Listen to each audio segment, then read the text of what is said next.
Hello children, welcome back to our online teaching program. So this is the first video for your chapter number 13, that is motion and time.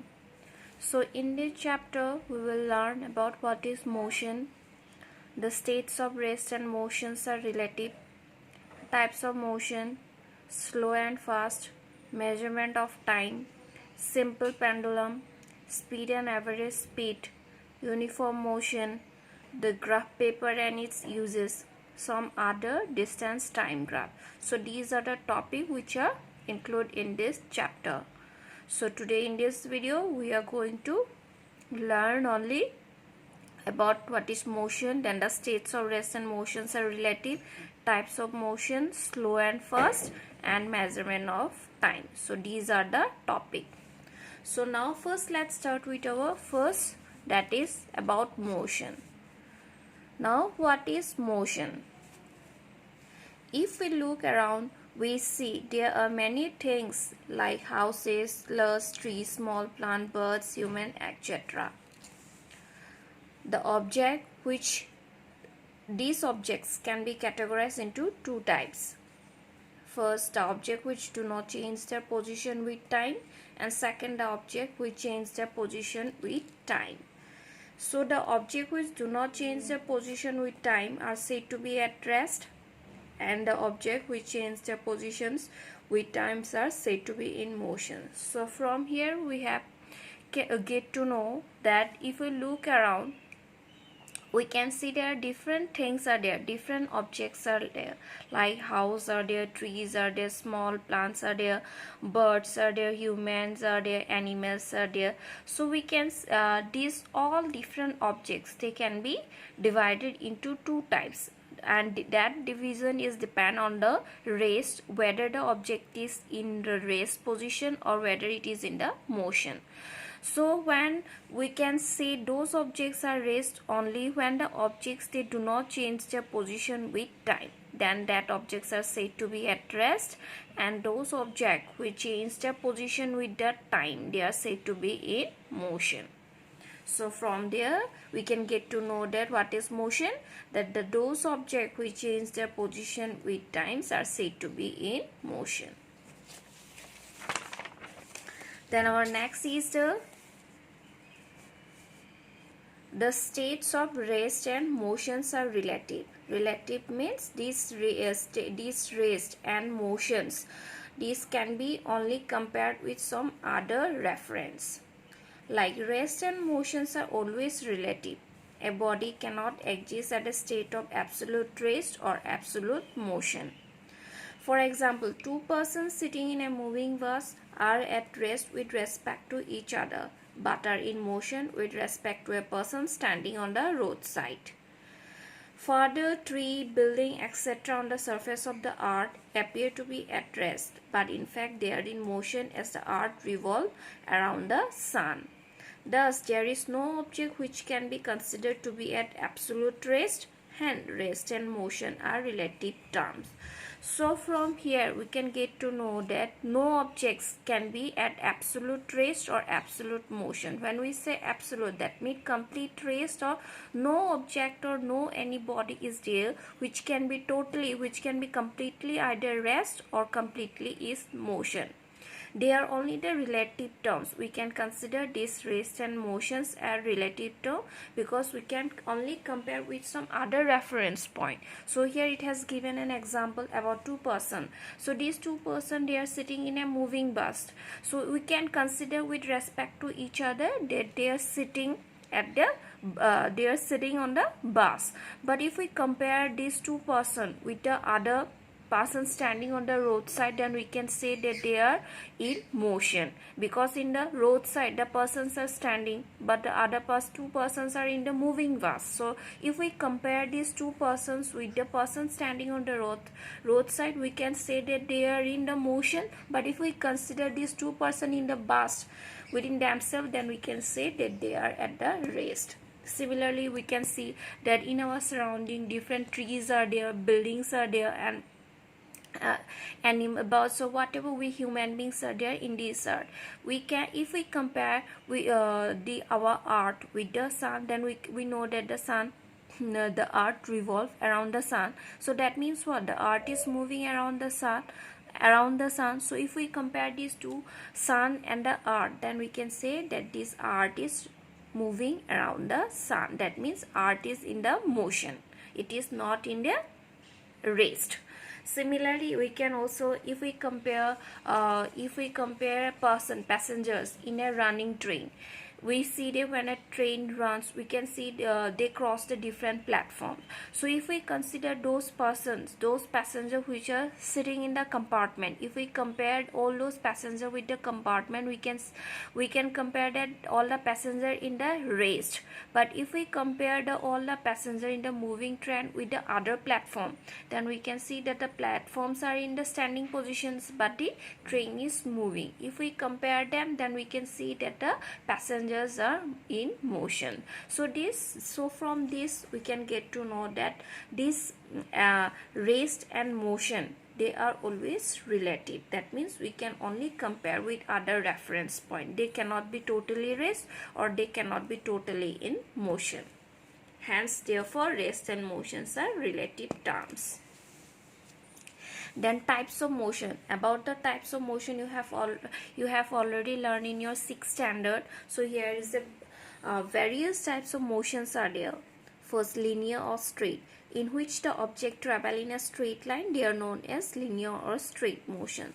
Circular, in which the object travel along a circular path, they are known as circular motion. Then curvilinear, in which the object move along a curve. Rotational, in which the object spin about a fixed axis. Periodic, is the object repeat itself after regular interval of time. Translatory motion, in which all the particles of the body move through the same distance in the same time. Then random motion, where an object moves in any direction and the direction keeps changing continuously.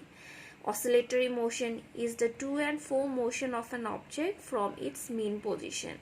Vibratory motion, in any object moving back and forth, moving up and down, spinning or vibrating. Then multiple motion, in which a body or an object possesses more than one simple motion. So these are the different various types of motions. Then our next is the slow and fast. In slow and fast, we can, in the slow and fast, if we see around, we can see that a number of vehicles like scooter, bicycle, car, buses and trucks are moving on the road. And from there, what we can see? We can see that some are moving slow while some are moving very fast. If we consider them for a few minutes, what we can see? We can easily tell that which vehicle is slow or which one is faster. So how can we know that? So we will study here now. So if one object covers a particular distance in less time and another object covers the same distance in more time, then the first object is said to be moving slowly, while the second object is said to be moving faster.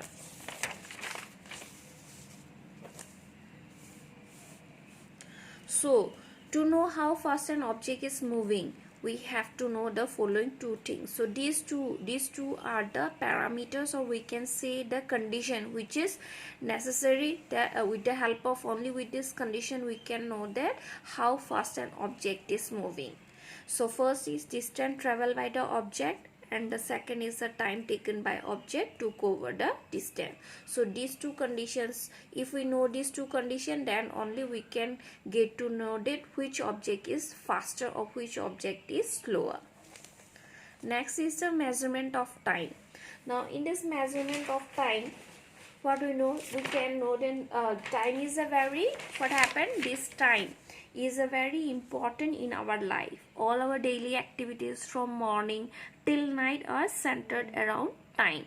So this measuring time is of great importance to us. Today we measure time by using clocks and watches, but in the past man has been using different natural phenomena they used to measure time. So here we will study how in earlier times they used to measure and how in the present time we used to measure time.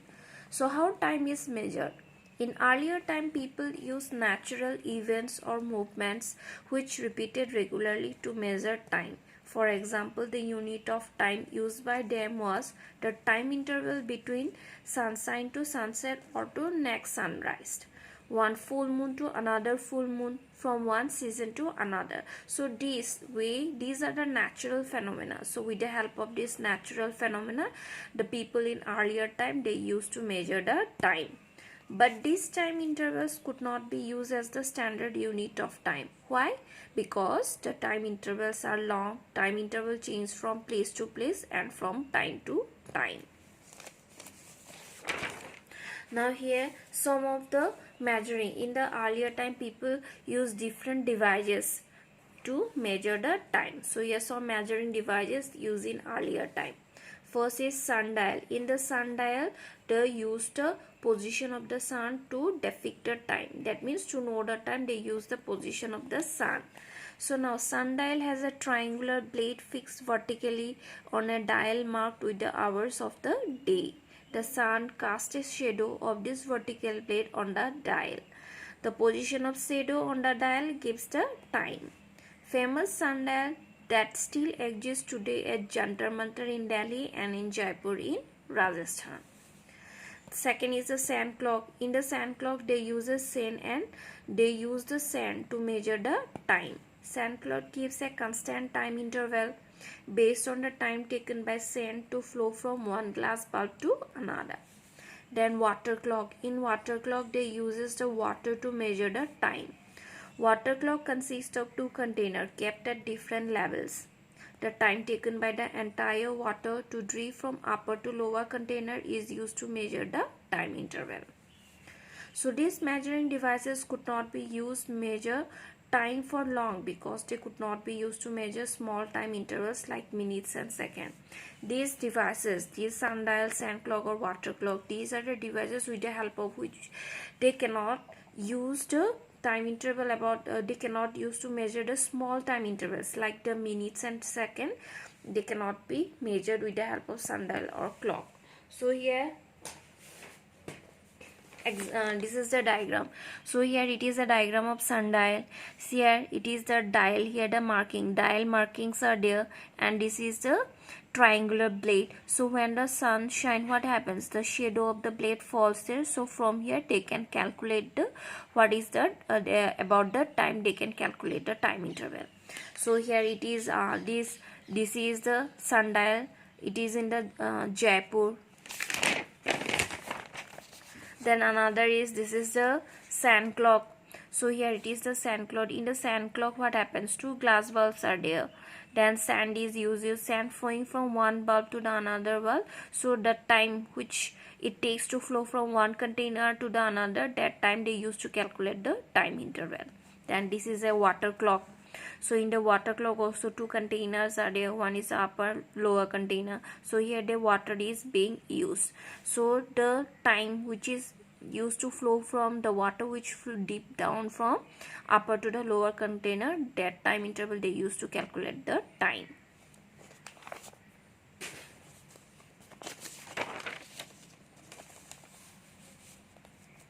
So clock and watches came after the discovery of pendulum. About pendulum we will discuss in our next video.